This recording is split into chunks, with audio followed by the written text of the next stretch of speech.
और उस सिंहासन पर बिठाया प्रहलाद को। दुनिया के किसी भी वर्ण को, किसी भी जाति को अगर भगवान के करतूतों से शिकायत हो तो श्रीमद् भागवत महापुराण के सप्तम स्कंद के प्रथम श्लोक को पढ़ लेना, जिसमें खंडन प्रश्न कर दिया। समप्रिया सुहृदन भूतानाम भगवान स्वयं इंद्र से आर्ते कथम दैत्यानवधीत विष्णु यथा। जहां प्रश्न कर देते हैं भगवान द्वेष करते हैं, वो देवताओं की रक्षा करते हैं, दैत्यों को मारते हैं। नहीं नहीं, ये प्रहलाद हिरण्यकशिपु जैसे दैत्य का बेटा है, लेकिन इसने धर्म पूर्वक जीवन जिया, सनातन संस्कृति पूर्वक जीवन जिया, तो भगवान ने राजा प्रहलाद को बनाया है। भगवान का द्वेष नहीं है किसी से, भगवान सबके हैं। वर्णाश्रम की बृहद व्याख्या की। वर्ण चार है, कराना, दान देना, दान लेना, पढ़ना और पढ़ाना।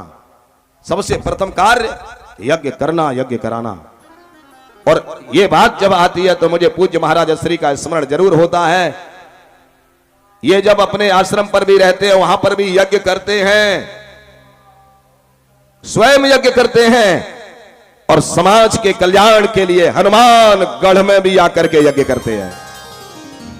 यही एकमात्र श्रेष्ठ कर्म है। क्षत्रिय के धर्म जो कहे हैं उनका पालन क्षत्रिय, वैश्य के लिए वैश्य, शूद्र। एक गृहस्थ के धर्म को हाथी की कथा से समझा दिया। आप समझ लेना आप कितने अच्छे हैं, हम कितने अच्छे हैं, गृहस्थ कितने अच्छे हैं, जिसको समझाने के लिए हाथी का उदाहरण। क्यों? क्योंकि गृहस्थ में और हाथी में अंतर नहीं है। एक हाथी को पकड़ने वाला व्यक्ति घास फूस की एक हथनी बना करके जंगल में रख देता है, हाथी उसे देख करके पागल हो जाता है। और महाराज जहां पर घास फूस बिछा के वो हथनी की आकृति बनाता है, नीचे भयंकर गड्ढा, हाथी उस हथनी की तरफ भागता है, गड्ढे में गिर जाता है। यही स्थिति इस गृहस्थ की बन रही है। गृह मेधि नाम ग्रही दारही मेध्यंते संगच्छन्ते। इसलिए गृह मेधी मत बनो। ये कथा संकेत कर रही है भगवान का भी स्मरण करो। हाथी की तो कितनी कितनी पत्नियां, कितने बेटा थे, एक मगरमच्छ ने पकड़ लिया, कोई नहीं बचा सकी। जिस दिन वो यमराज वो काल पकड़ लेगा, कोई नहीं बचाएगा। हाथी ने केवल भगवान की शरण ले ली, गति हो गई। आप भी भगवान की शरण ले लो, बस इतना सा संकेत है इस कथा का। अगर आपके श्रेष्ठ विचार हैं, आपके भाव पवित्र हैं, एक दिन आपके विचार रूपी समुद्र से अमृत निकल पड़ेगा। यही समुद्र का मंथन है। इन विचारों का मंथन करो पुराणों के माध्यम से, गुरुओं की सन्निधि के माध्यम से विचारों का मंथन करिए, अपने कर्म का मंथन करिए। हमने आज कैसा अच्छा काम किया, कोई बुरा तो नहीं किया। इन विचारों का मंथन करोगे, एक दिन वो अमृत आपके अंदर से प्रकट हो जाएगा। कथा के रूप में श्रीमणि ब्रह्मा वारुणी अमी शंख गजराज कल्पद्रुम ससधेनु धनु धनवंतर विषबाज, 14 रत्न उस समुद्र से निकलते हैं। अमृत निकला। अमृत को लेकर के देवता दैत्य लड़ जाते हैं, लेकिन वो अमृत किसको मिला? देवताओं को। दैत्यों को क्यों नहीं मिला? क्योंकि मोहिनी भगवान प्रकट हुए। मोहिनी भगवान को देवता पवित्र दृष्टि से देख रहे हैं और दैत्य पाप की दृष्टि से देख रहे हैं। ये अमृत उसको मिलेगा जो भारत की नारी को पवित्र दृष्टि से रखेगा, देखेगा। ये पवित्र दृष्टि ही एकमात्र अमृत है, ये कीर्ति है। कीर्ति उसी की होगी जिसने राष्ट्र की नारी के प्रति भद्र भावनाएं रखी हैं। यही एकमात्र अमृत है। इस प्रकरण में बलि पर भी भगवान कृपा कर देते हैं। बलि पर भगवान ने कृपा कर दी। बलि का तात्पर्य है समर्पण।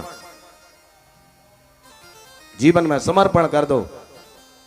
एक शुक्राचार्य कहते हैं, जो बामन भगवान बन के जाते हैं, प्रभु शुक्राचार्य कहते हैं बलि ये किस लिए आया है? बलि ने कहा सब जानता हूं, लेकिन इसने मुझे जो दिया है इसी की धरोहर को मैं वापस कर रहा हूं।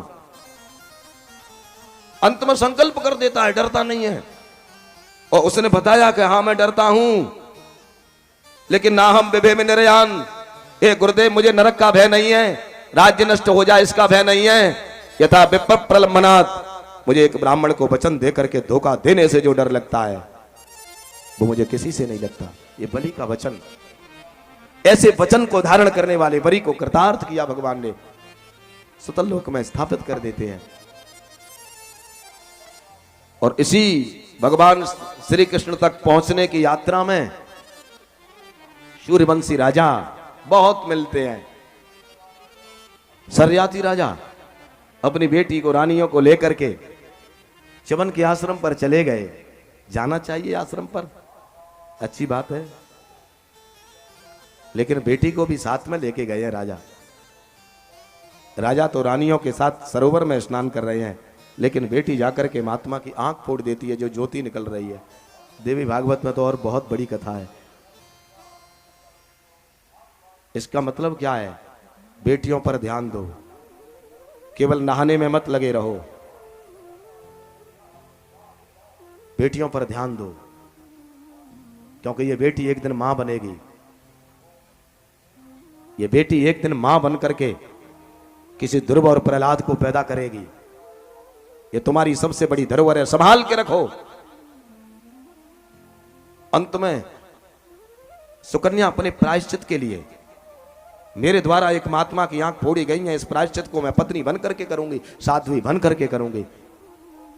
और साध्वी बन करके उस सुकन्या ने इस भारत के इतिहास को अलंकृत कर दिया है। और आगे आगे चलते चलते इस भारतवर्ष में गंगा को लाने वाले महात्माओं का दर्शन हुआ।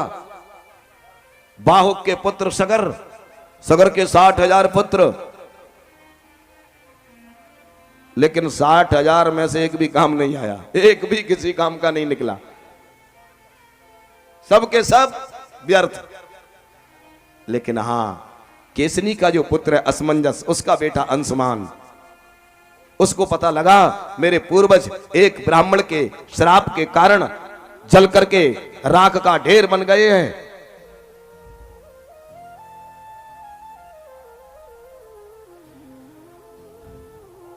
कैसे कल्याण हो?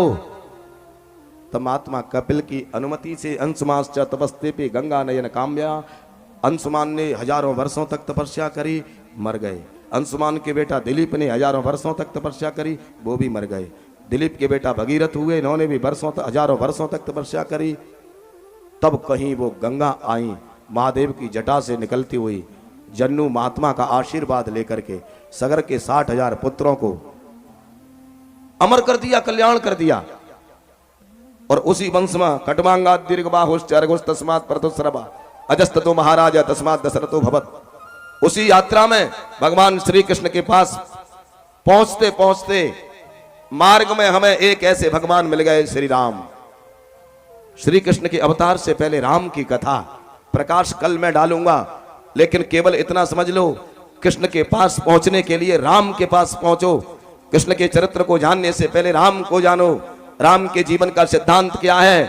रामचंद्र परान दारान चक्षुषा नैव पश्यति। भगवान श्री राम ने अपने जीवन में पराई नारी को कभी पाप की नजर से नहीं देखा। और राम जैसी दृष्टि जिस दिन आप बना लोगे तो हजारों गोपियों के मध्य में बैठे हुए कृष्ण हमें योगेश्वर के रूप में नजर आएंगे।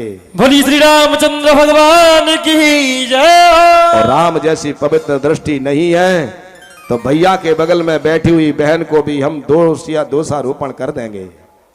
दृष्टि को ठीक करो। आपकी दृष्टि राम जैसी है तो असंख्य गोपियों के मध्य में बैठे हुए कृष्ण हमें ब्रह्म की दृष्टि से दिखाई देंगे, योगेश्वर की दृष्टि से दिखाई देंगे। अगर हमारी सोच विचारधारा गलत है